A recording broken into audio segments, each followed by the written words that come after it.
Good day, ladies and gentlemen. I'm Alexandros Glykas, the CEO of DYNAMARINE S.A, and I would like to share a few thoughts in the next minutes on the significance of the new ship-to-ship transfer guide recently published by SIGTTO, ICS, OCIMF, and CDI. This latest edition marks a landmark evolution in how our industry defines, manages, and measures safety. This is not a routine revision. It is a complete reconfiguration. The new guide moves beyond procedural instruction. It represents a strategic realignment, redefining how risk, human factors, technology, and accountability are integrated into the management of STS operations. When the first edition was released in 2013, it offered a solid procedural foundation, giving masters and operators practical guidance for safe oil and gas transfers. But the world of STS operations has changed since then. We have witnessed the rise of LNG and ammonia transfers, STS operations conducted offshore without STS service provider support, the integration of SIRE-2, and a growing realization that safety is not merely technical, it is human, cultural, and organizational. The new edition transforms the guide from a set of instructions into a risk-based, auditable safety management framework aligned with the ISM Code and OCIMF's modern inspection philosophy. A key change is the formalization of risk management. Concepts such as ALARP, as low as reasonably practicable, safety-critical tasks, and management of change are now fundamental. Every STS operation must begin with a documented, living risk assessment, continuously updated whenever conditions or parameters change. Such assessments must rely on proven, low-risk methodologies consistent with the ISM Code intent. This formalized risk-based approach brings STS operations fully under the compliance framework of the safety management systems and the ship-owned duty of care. It aligns with the SIRE-2 inspection model, where inspectors no longer tick boxes, but assess how risk is identified, managed, and demonstrated. In short, risk management is no longer a recommendation. It has become the backbone of STS operations, influencing screening, compatibility assessments, STS service provider evaluations, and most critically, the training and competency of crews on board ships. Another major development is the guide's explicit alignment with international regulations. It now references not only MARPOL Annex 1, Chapter 8, but also the ISM and ISPS codes. This means that STS is no longer a peripheral activity. Instead, it is a statutory operation subject to audit, verification, and internal review. Definitions such as company, operator, and POAC are now directly tied to legal accountability, reinforcing that responsibility lies within the company's management system, not solely on the master's shoulders.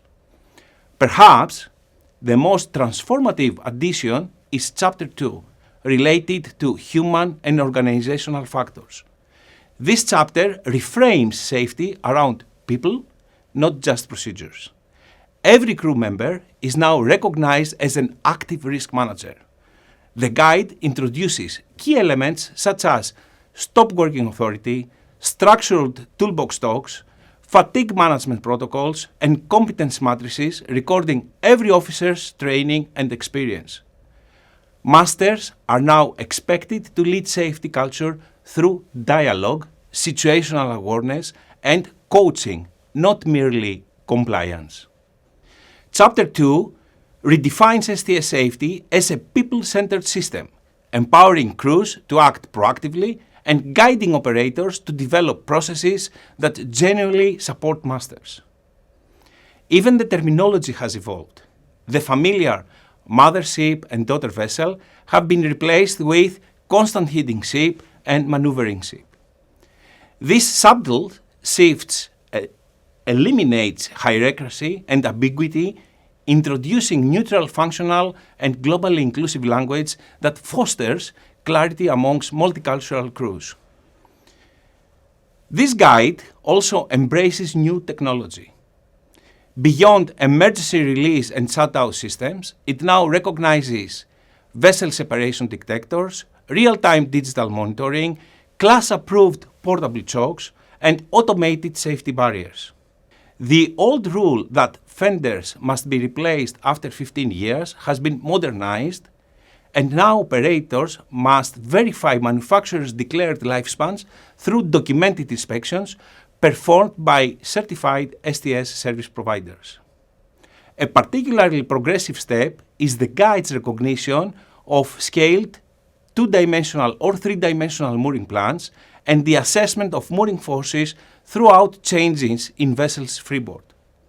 At DYNAMARINe, we have been supporting this methodology since 2018, having developed over 4,000 scaled 3D mooring plans with mooring elongation and force calculations. This proactive, risk-based approach has achieved a 60% reduction in the mooring line failures amongst our registered vessels. That was a milestone for DYNAMARINE, our clients, and of course the EST industry. Such data-driven decision not only enhances safety but also establishes accountable evidence-based control over equipment and operations. The new guide now comprehensively covers LNG, chemical and hybrid operations such as FSRUs and FLNGs, creating a single harmonized reference for all cargo types. Personnel transfer has now been elevated to a safety-critical task requiring a formal risk assessment, suitable equipment, and strict adherence to defined weather limitations for every launch, basket, or helicopter transfer. Although personnel transfers by basket have historically demonstrated strong safety records, the process still requires continuous attention and improvement, particularly in the areas of training and certification for the involved crew. P&I clubs actively support initiatives that mitigate risk and reduce the likelihood of incidents. However, to achieve genuine risk reduction, it is not enough to rely solely on well-maintained equipment. The master and participating crew must have full confidence in the process itself. While letters of indemnities raised by some providers for personnel transfer baskets serve as a legal instrument, they do not on their own instill the level of confidence desired by masters or even P&I clubs.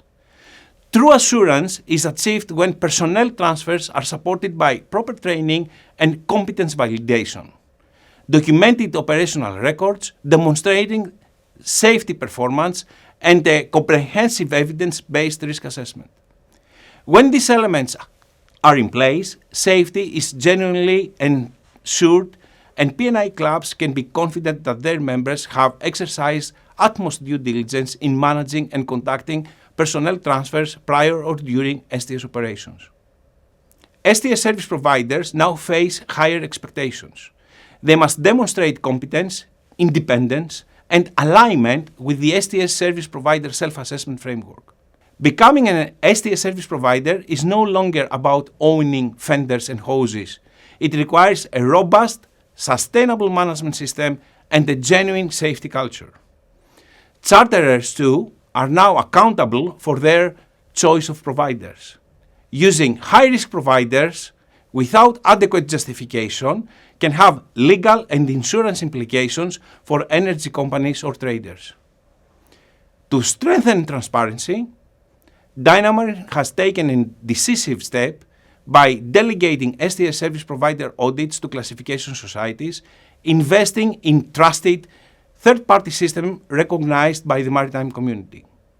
We are proud to announce that on October 13th this year, we signed our first global contract with Lloyd's Register, who shares our vision for elevating safety and sustainability in STS operations. All these changes bring the guide into full alignment with SIRE 2 and TMSA 3, creating a common language between operators, inspectors, and of course regulators.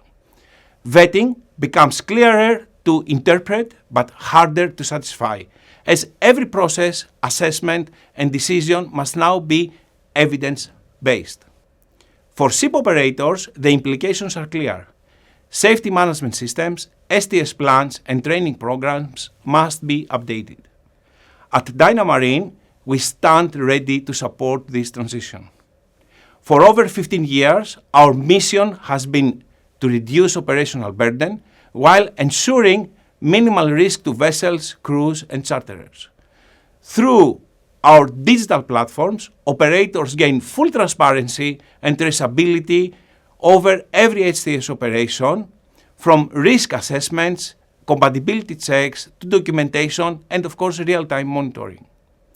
Our systems are fully aligned with SIRE 2, TMSA 3, and the OCIMF STS guide, enabling ship operators to demonstrate compliance through structured and, of course, auditable records.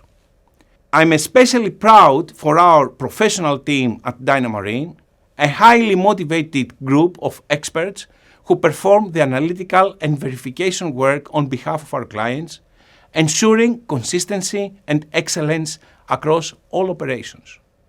In essence, DYNAMARINE acts as a turnkey safety partner, enhancing safety, strengthening compliance, and protecting the reputation of ship owners, our clients, while minimizing the day-to-day workload for masters and shore-based staff.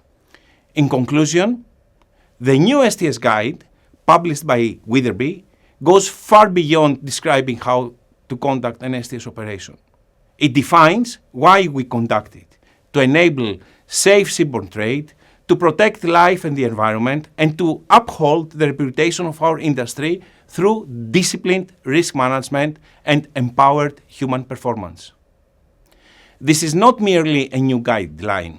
It is a new global standard, one that redefines excellence in ship-to-ship transfer operations. Thank you very much for your attention.